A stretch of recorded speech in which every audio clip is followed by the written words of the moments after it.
Disclaimer. This channel does not promote any violent, harmful or illegal activities. All content provided by this channel is meant for an educational purpose only. नमस्कार, स्वागत है आप सभी का SK live news आपका समय आपकी खबर में। मैं हूं आपके साथ अंकिता और आप देख रहे हैं न्यूज बुलेटिन। चलिए देखते हैं आज की मुख्य हेडलाइंस। प्रधानमंत्री नरेंद्र मोदी आज रात 8:30 बजे देश को करेंगे संबोधित। लोकसभा में महिला आरक्षण बिल फेल, सरकार को लगा बड़ा झटका। बंगाल में डबल इंजन की सरकार बनी तो हिंदुओं की सुरक्षा सुनिश्चित होगी, योगी आदित्यनाथ ने कहा। भाजपा सत्ता में आई तो पत्रकारों को 5,000 रुपए मिलेगा महीना भत्ता, समीक भट्टाचार्य का ऐलान। चलिए देखते हैं खबरें विस्तार से। प्रधानमंत्री नरेंद्र मोदी आज रात 8:30 बजे देश को संबोधित करेंगे। यह संबोधन उस समय हो रहा है जब संसद में महिला आरक्षण विधेयक को लेकर सियासी घमासान तेज है।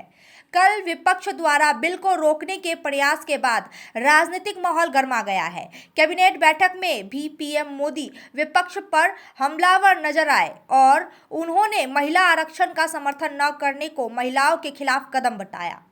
सरकार का कहना है कि विपक्ष को इस रुख की राजनीतिक कीमत चुकानी पड़ सकती है। वहीं विपक्ष अपनी स्थिति को सही ठहराने में जुटा है।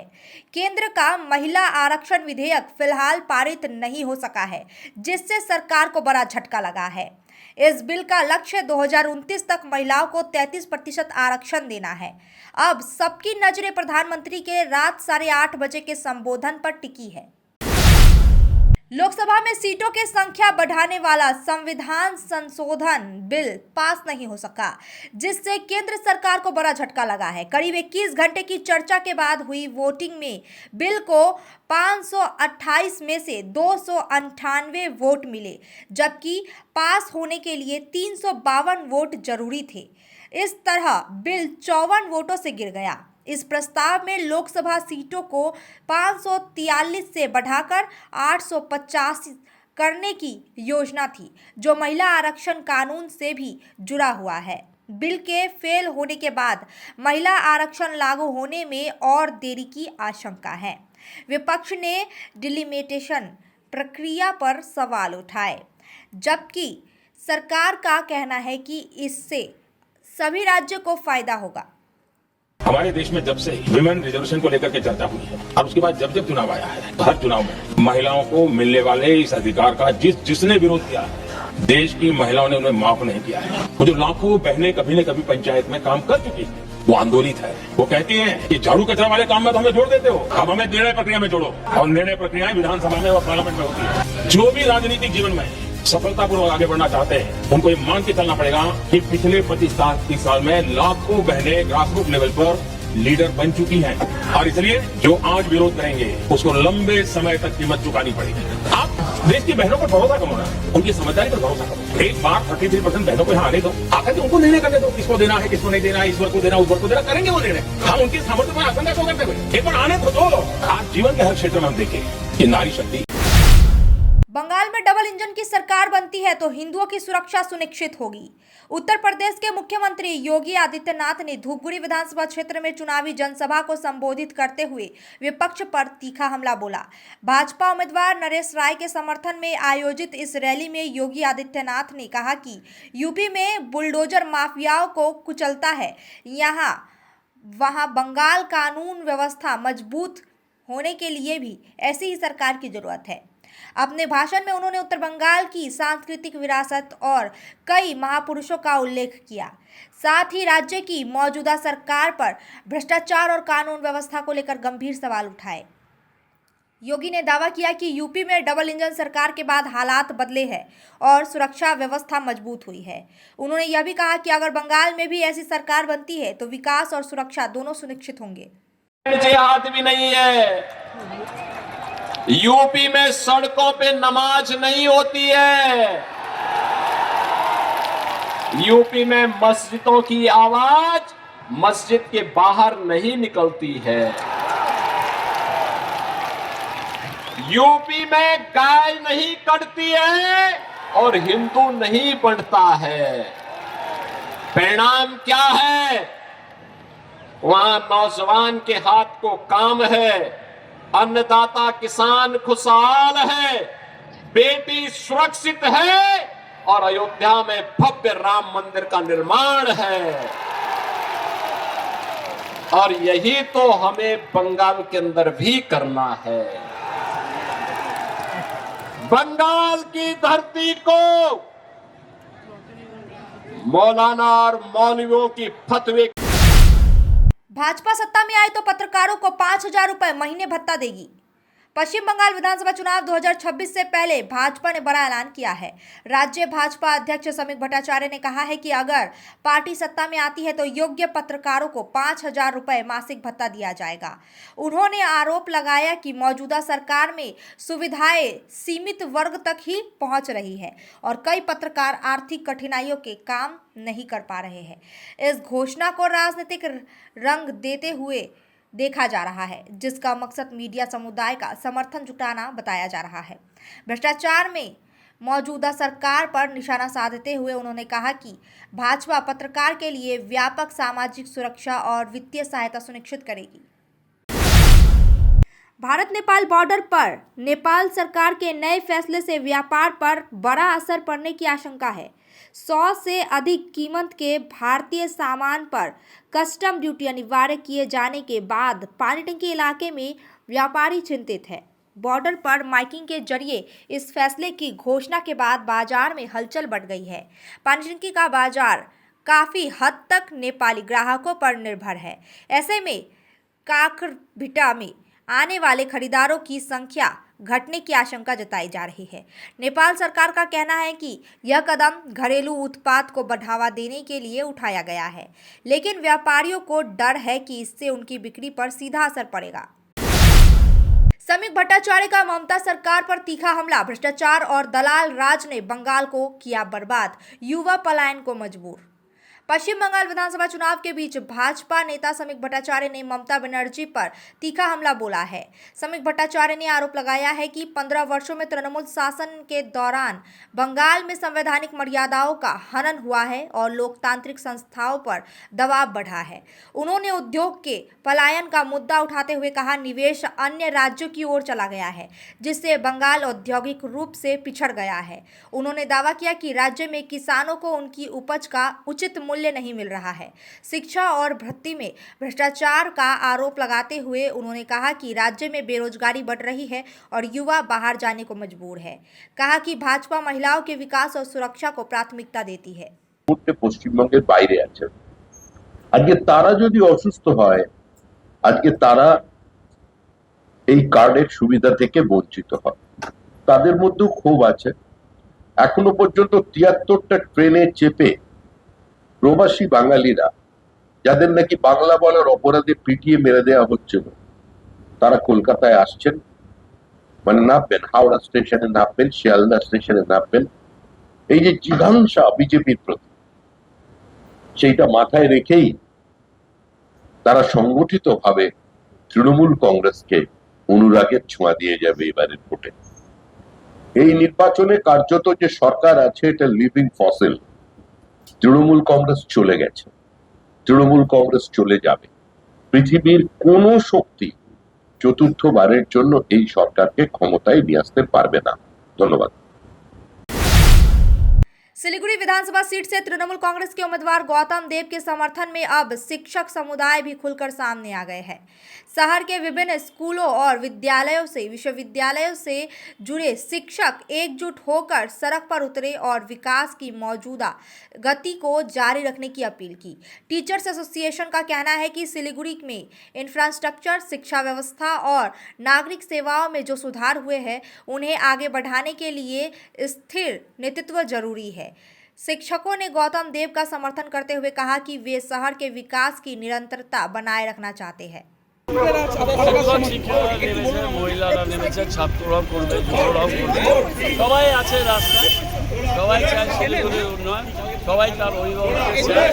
আমরা মানুষকে নিয়ে উন্নয়নের পথে হাঁটতে চাই, সর্বস্তরের মানুষ, দল মত নির্বিশেষে। অভিভাবক, শিলিগুড়ির অভিভাবক কিভাবে মানুষের পাশে থাকবে? মানুষের পাশে যেভাবে ছিলাম দিন রাত্রি 24 ঘন্টা মানুষকে নিয়েই কাজ করেছি আগে, আর আমি কিন্তু মানুষকে নিয়েই কাজ করি। না ডাকতে কি মানুষের পাশে গৌতম দেবকে পাওয়া যাবে? সবসময় তো তাই যায়, কয়েকটা জায়গায় আর মানুষ ডাকতে পারে, হ্যাঁ, কিন্তু মানুষের আওয়াজ আমার কানে পড়ছে। আরও সংবেদনশীল, আরও অ্যালার্ট থাকতে হবে, যাতে মানুষের যেখানে অসুবিধা সেখানে পৌঁছে। वक्त हो चुका है ब्रेक का, लेते हैं एक छोटा सा ब्रेक। रॉयलॉक सिलीगुड़ी में आ गया है जंबो ऑफर। स्टाइलिश सोफा सिर्फ 22,000 से और प्रीमियम बेड सिर्फ 15,000 से। Recliner, dining, home decor, office और आउटडोर फर्नीचर पर 70% तक की छूट। आज ही आए सालूगाड़ा के पास, सेवोक रोड, सिलीगुड़ी। कॉल करें 7076969111। Tired of wasting time finding parking at malls? At Amit Olympia, you'll never struggle again. With 9 floors of parking, connecting to all floors of the mall. Park your car, step out, and you're already inside the mall. Amit Olympia, Siliguri's most connected mall. Rising soon. Nurse बन्ने सपना देख्नु भएको छ? अब पूरा गर्नुहोस्। Adan institute of nursing science, Sisabari, Champasari, Siliguri. यहाँ पाइन्छ 3 वर्षको जीएनएम कोर्स, 4 वर्षको बीएससी नर्सिङ, 100% प्लेसमेन्टको ग्यारेन्टी, साथै सजिलो ब्याङ्क लोन र किस्तीमा भुक्तानी पनि, स्कलरसिपको सुविधा, हस्टेल सुविधा उपलब्ध, क्रेडिट कार्ड फेसिलिटिज पनि। पश्चिम बङ्गाल सरकारद्वारा मान्यता प्राप्त, एफिलिएटेड टु WBNC, WBUHS र INC। आजै सम्पर्क गर्नुहोस् Adan institute of nursing science, 8016235569। Interiors prefixed cost पर, सारे ब्रांडेड प्रोडक्ट्स के साथ आपकी शांति के लिए। End to end hassle free interiors, design से डिलीवरी तक। Selection Furniture and Interior, Sevak Road, Siliguri. For inquiry call 7699736111.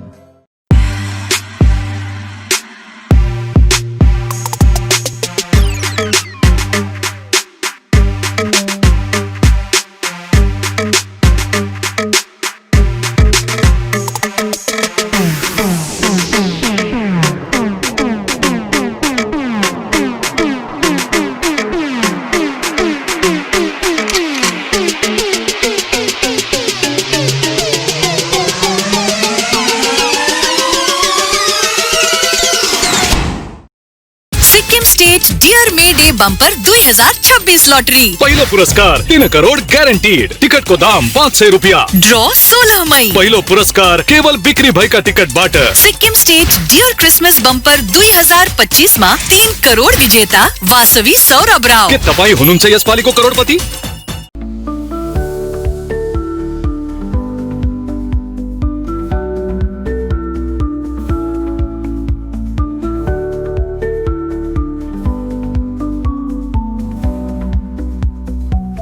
SK live media career guidance. 10औं वा 12औं पछि के गर्ने सोचिरहनु भएको छ? उत्कृष्ट डिप्लोमा कोर्सहरू, paramedical, aviation, fashion designing, graphic designing, hotel management, event management, interior designing, beautician course, photography आदि। हामी दिन्छौँ विशेषज्ञहरूद्वारा व्यक्तिगत मार्गदर्शन, टप संस्थानको निशुल्क भ्रमण, करियर योजनामा सहयोग। अब किन पर्खाइमा? एसके लाइभ करियर गाइडेन्स इनिसिएटिभसँग जोड्नुहोस्। एसके लाइभ मिडिया, तपाईको सपना पूरा गर्ने साथी। सम्पर्क गर्नुहोस् 8768384858। शादी या फंक्शन में हो या डे संजोना, डॉक्यूमेंट्री हो या विज्ञापन बनवाना, प्रोडक्ट की ब्रांडिंग को न रंग लगाना, कैंडिड शॉट से पल के कराना, हर तस्वीर में जादू लाना, हर फ्रेम में हो कला का खजाना, खूबसूरती और क्रिएटिविटी जब साथ निभाना।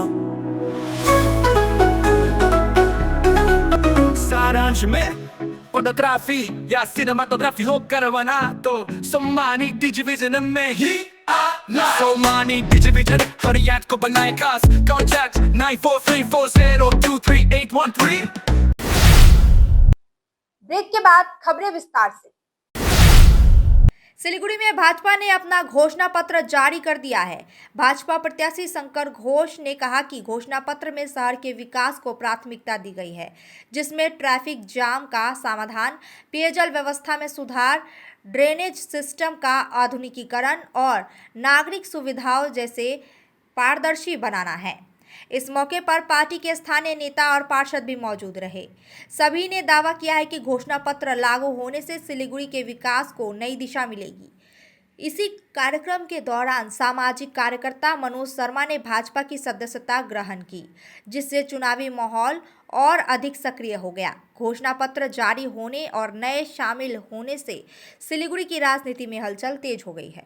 আজকে যেটা মূলত আমাদের বিষয় সেটা হচ্ছে পশ্চিমবঙ্গ বিধানসভা নির্বাচনকে সামনে রেখে শিলিগুড়ি বিধানসভা ক্ষেত্রের আমরা ভবিষ্যতে কি কি করতে চাই তার সংকল্পপত্র এখানে প্রকাশ করা হয়।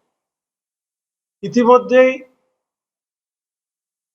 মাননীয় স্বরাষ্ট্রমন্ত্রী মহাশয় শ্রী অমিত শাহ তিনি রাজ্যের সংকল্পপত্র প্রকাশ করেছেন এবং এর আগেও আমি বলেছি যে রাজ্যের সংকল্পপত্রে উত্তরবঙ্গের জন্য যে বিশেষ দৃষ্টিপাত দেওয়া হয়েছে বিধানসভার অভ্যন্তরে বাইরে রাস্তায় দিল্লিতে কলকাতায় যে কথাগুলো উত্তরবঙ্গের মানুষ।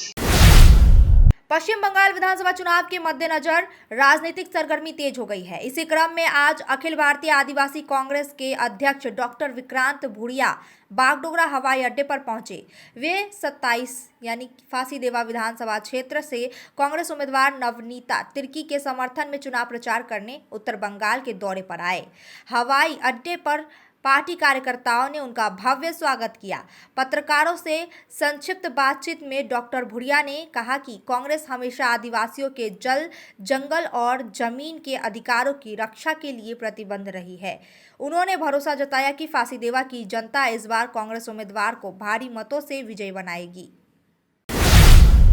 पश्चिम बंगाल विधानसभा चुनाव से अंतिम चरण के प्रचार में नंदीग्राम में सियासत तेज हो गई है। विपक्ष के नेता शुभेंदु अधिकारी के नेतृत्व में क्षेत्र में कई जनसभाएं कर मुख्यमंत्री ममता बनर्जी और तृणमूल सरकार पर तीखे हमले बोले गए।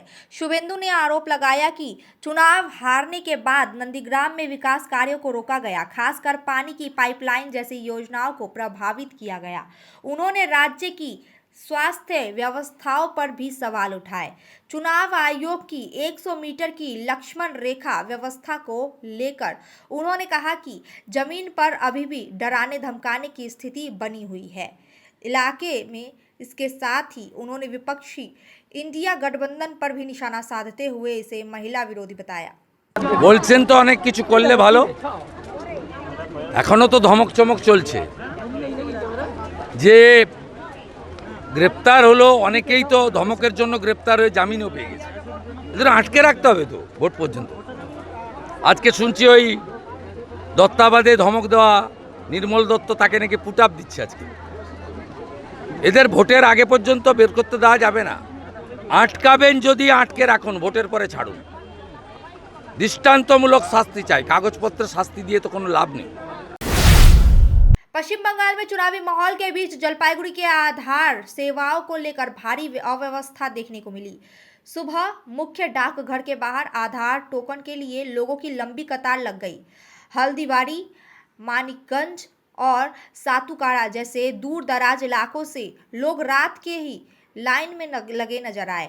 लोगों का कहना है कि आधार में सुधार और नए आधार कार्ड की जरूरत के कारण कई काम जैसे राशन, स्कूल एडमिशन और दस्तावेज अपडेट रुके हुए हैं।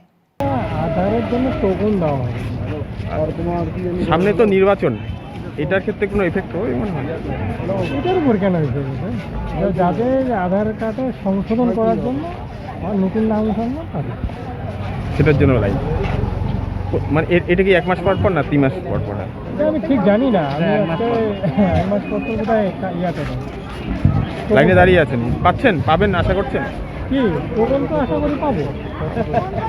কি দেখছেন দাদা লাইনের পরিস্থিতি? এখন আজকে অনেকজন আছে, এখন দেখি এখন টোকন দেওয়ার কথা আছে। লাইনে দাঁড়িয়ে আছেন? হ্যাঁ লাইনে দাঁড়িয়ে আছে। এখন সকালবেলা তো নাম লেখাচ্ছে, ওই নাম অনুযায়ী এখন দেয় কি না জানি না, লাইনে দাঁড়ায় আছে। सिलीगुड़ी में कांग्रेस प्रत्याशी आलोक धारा ने शुरू किया जनसंपर्क। पश्चिम बंगाल विधानसभा चुनाव को लेकर सिलीगुड़ी में राजनीतिक हलचल तेज हो गई है। इसी क्रम में कांग्रेस प्रत्याशी आलोक धारा ने वार्ड नंबर 20 में सघन जनसंपर्क अभियान चलाया। सुबह से ही आलोक धारा अपने समर्थकों के साथ घर घर पहुंचे और मतदाताओं से सीधे संवाद किया। उन्होंने बुजुर्गों का आशीर्वाद लिया और युवाओं से कांग्रेस के समर्थन में वोट करने की अपील की। जनसंपर्क के दौरान स्थानीय लोगों ने सड़क, जल निकासी और पेयजल जैसे बुनियादी समस्याएं सामने रखी। प्रत्याशी ने इन समस्याओं के समाधान का आश्वासन दिया। अब तक के लिए इतना ही। तमाम खबरों और अपडेट्स के लिए देखते रहिए, बने रहिए SK लाइव न्यूज। आपका समय, आपकी खबर पे।